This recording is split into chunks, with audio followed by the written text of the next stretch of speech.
research would suggest, according to the National Autistic Society, that around 1 in 100 people in the UK is autistic. Other researchers will suggest that this number is considerably higher, with many people going undiagnosed for one reason or another. This number doesn't factor in those families, friends and carers that we've spoken about, whose experience of visiting site is also affected. Autism is a difficult, increasing access for autistic people is a difficult subject.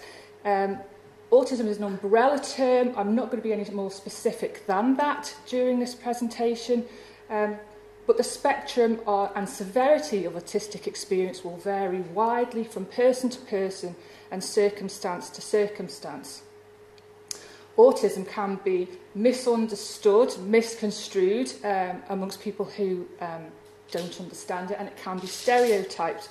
Perhaps, for example, people assume that only children can be autistic, when in fact every autistic child will grow into an autistic adult, but there's no provision for adults, there's no help for them.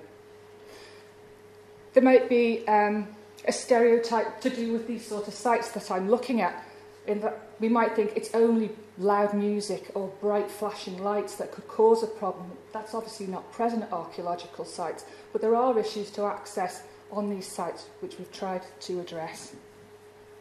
As I say, it's a widely varying experience that autistic visitors will have, and I had to acknowledge very early in my research that everything that I'm going to say today is a generalisation.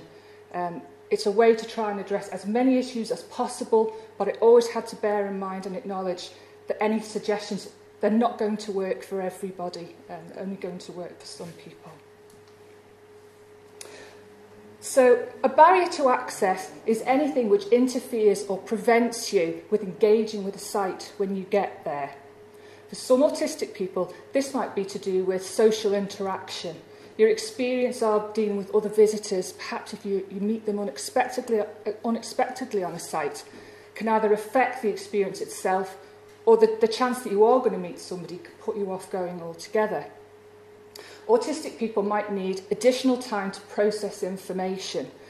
Some people might have to learn what they're going to encounter on a site long before they actually physically visit there. They can suffer from anxiety. This anxiety can be extreme, particularly in the face of unexpected situations or within new and unfamiliar surroundings.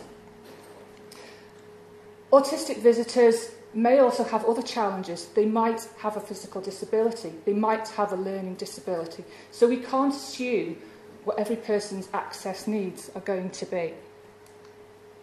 These photos are from Castellionard, just showing a typical archaeological site and some things that you might encounter there. Now, some of these obstacles might present a problem to anybody visiting them. They might present a challenge. But some of the feedback from my questionnaire highlighted a few of these points, such as one respondent described the kissing gate at Castellionard as a particular problem, not because they couldn't get through it from a physical point of view, but it's a fairly unfamiliar style of getting from one place to another, and the need for that additional time to process information beforehand. They couldn't negotiate their way through this as an obstacle. Another respondent describes going over the stile and standing on a loose stone, which caused them to lose their balance, became very disorientated and quite distressed. Not only spoilt that visit, but potentially put them off going again. The gorse line path that leads up to the site, it's winding, it's quite long, and if you're in the centre of it, you can't see either the exit or the entry to the pathway. Some of the respondents described needing to be able to orientate themselves within a landscape, and if you couldn't see something familiar, you might lose your way. If you were to meet another party of visitors in the middle of this path, there's nowhere to get out of their way, which again could cause anxiety for some people. As with many other archaeological sites, there's a variation in the ground cover and ground conditions that you're going to meet. Some areas are stony, some areas are deeply rutted. They're all affected by bad weather. Again, a change in surfaces can cause problems for autistic visitors. So hopefully all of this is starting to indicate there's a long planning process goes into a visit for some people.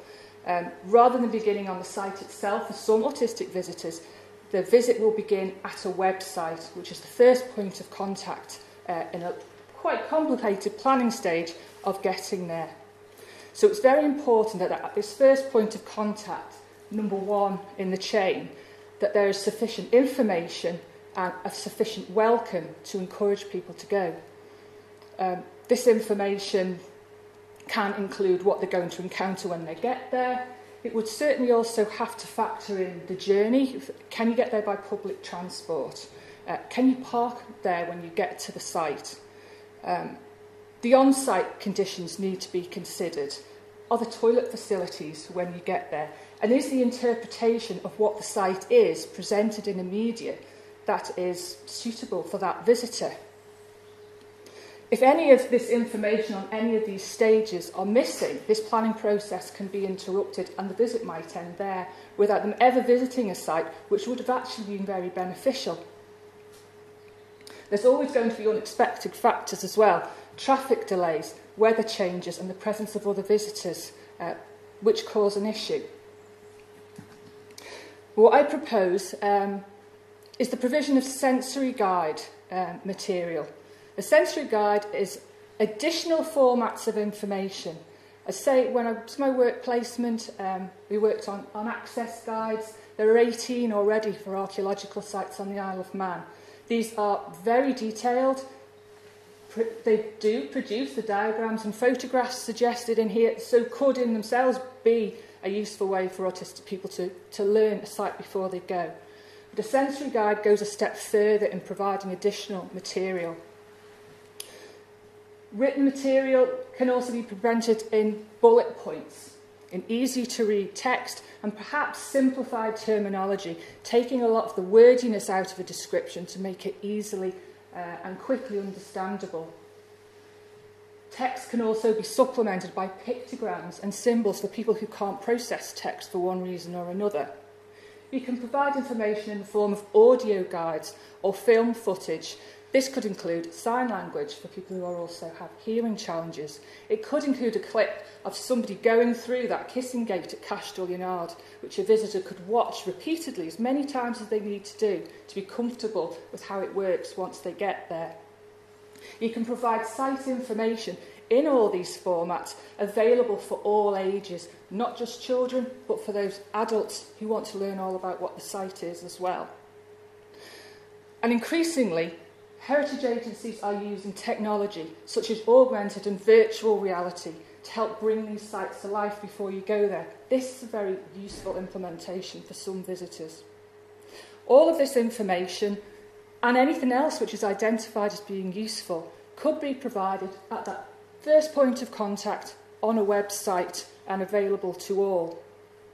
I also propose the possibility of supplying all this information via an app. Everybody has a mobile device these days this information could be accessed even while you're on the site. While all the information as a sensory guide is very much aimed at helping autistic visitors, it's not intended to single them out or only be used by them. I'm sure you can appreciate presenting all these different formats of information might be suitable for a whole range of other people as an easier way to understand what's going on at a site.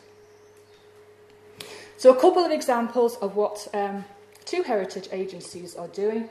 We have English Heritage and the very famous Stonehenge. On their website, they provide a virtual reality reconstruction of the Stonehenge circle itself. It's a very accurate reproduction of what's there. You can navigate from point to point. You can learn about different aspects of the site. But for an autistic visitor, this has the potential to provide a physical reconstruction of what they're going to see before they get there, hopefully a way to remove some of that anxiety. English Heritage also provide an app with a number of features, including a map, points of interest. It helps you to locate yourself within that landscape, as well as a number of audio tours for various areas of the Stonehenge site. I think every one of us who has visited an archaeological site in the past has thought, what did it look like back then? What was it like back in the day? And the newest unearthed app is another new development using augmented reality that when you visit the site, you can point your phone or mobile device at the remains that are there, and it will give you a fabulous reconstruction of what archaeologists think it looked like. Obviously, this interpretation, again, is a better way, or maybe an easier way, to understand a site than reading a long description. But for an autistic visitor, this could really revolutionise them being able to interact with a site. It's also possible that for some visitors, being able to use an app on a site, such as the last two, it could be used as a distraction advice. If they see that there's other people approaching, maybe feeling that their anxiety is rising, they could use a device like this to focus attention away from a potential problem. So what are the benefits of improving access? Most possibly important one is that while research is in its early days and somewhat limited, it overwhelmingly suggests that there are real true health benefits for autistic people spending time, even if it's only a short visit, and time spent within a natural outdoor environment. Again, limited studies, but it suggests that if you carry out a task indoors versus a task outdoors, you're overwhelmingly going to be more productive doing it outside and overwhelmingly happier carrying that task out. Being outdoors is useful in reducing autism-related stress. Getting to these sites usually requires a bit of a hike and a bit of exercise. It's been shown to enhance mood, positivity, coordination and concentration.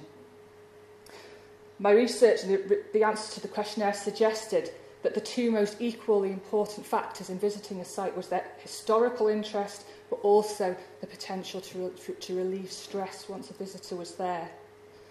And these positive health aspects can be gained whether you're actually there for the archaeology of the site or not. You could go to one just for a stroll and ignore the site itself, as long as you've got the health benefits. Special interests. For many autistic people, special interests go way beyond a casual hobby and allow people to develop a real depth of knowledge and expertise about a subject that really interests and fascinates them. Again, this is increasingly recognised as a real positive method of alleviating and reducing stress. These sites offer the chance to become interested in the archaeology, but also the flora and the fauna. They're in beautiful natural locations, many of these places. Any aspect of the site, again, it doesn't matter if it becomes a focus to relieve stress. In the workplace, there's increasing recognition that autistic traits make for great employees, with employers looking for autistic people to work for them. And archaeology is a very viable sphere to go into.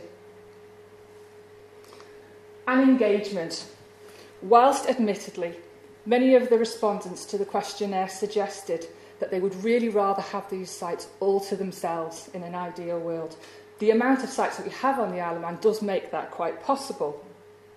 But many also recognise that to improve and increase access to archaeological sites offered the chance to make friendship with other autistic people with similar interests.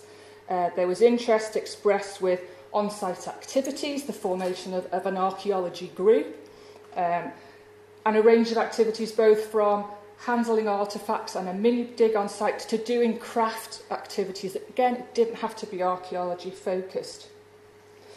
They were interested in having sensory guides produced for other outdoor areas, such as our glens, another great resource that we've got on the Isle of Man that can be used for all the same reasons. There was also interest in social activities, producing sensory access information for cafes. I just thought a really positive thought was as if a group could get together, form these friendships, enjoy a visit to a site and go and have lunch afterwards. That would be a real achievement. This group could potentially, if formed, help overcome some of the remaining barriers to access. Public transport was certainly one of them. Perhaps this group could work together to either travel together or produce a guide to overcome travelling there and remove the stress of that. This was also a group of people who were very willing to give back actively wanted to become involved in heritage, with over half the respondents offering to help out with physical maintenance on site, fixing perhaps that loose stone in the style at Castell Yard to the benefit of all other visitors going there afterwards. All my research has demonstrated, I think overwhelmingly, the importance of involving the autistic community in any access improvements going forwards. They're the most qualified people to provide feedback. They're keen to get involved. They could very well be the people who are responsible for producing sensory guides of their own volition on themselves. And again, it's an exciting prospect. I hope it also, being the archaeology fan, I hope it emphasised the importance of our ancient sites and the role that they can still play in providing this wonderful natural outdoor environment, and the potential it has to allow autistic people to extend and expand their time in nature, to take part in these activities and hopefully increase their inclusion and decrease isolation. So my conclusion, it's not a conclusion at all, it's really a starting point. There's no such thing as typical autism, and there's no one-size-fits-all solution to improving access. But everything that I've researched has suggested that both the autistic community and heritage communities on the Isle of Man are incredibly willing to work together to make things better in the future. These, again, are the most qualified people to A, decide what access improvements are needed and which ones are possible. My studies suggest that an autistic visitor who feels happy, secure and familiar within a favourite site will return to it again and again, hopefully reaping these benefits each time that they do. It also suggests that if implementations, which are after all these reasonable adjustments, such as sensory guides, but also potentially an app, more people will visit, more people will benefit from what these sites can offer. So perhaps the trial draft sensory guide for Castell Yard that I produced very, very early in my dissertation work could be distributed to this group. Let them try it out, tear it apart and turn it into what it needs to be, so that it's really representative of and helpful to the Manx autistic community. Once established, this template could then be used for other heritage sites and other locations. It could become a planning process, a life skill which autistic people could use towards a number of other areas in life. So sensory guide material should be easily available firstly on a website, which is your first point of contact, but also potentially through the development of a heritage app. I truly believe that improving access to Manx archaeology for autistic visitors is achievable, and that doing so will improve access for everybody. Thank you very much.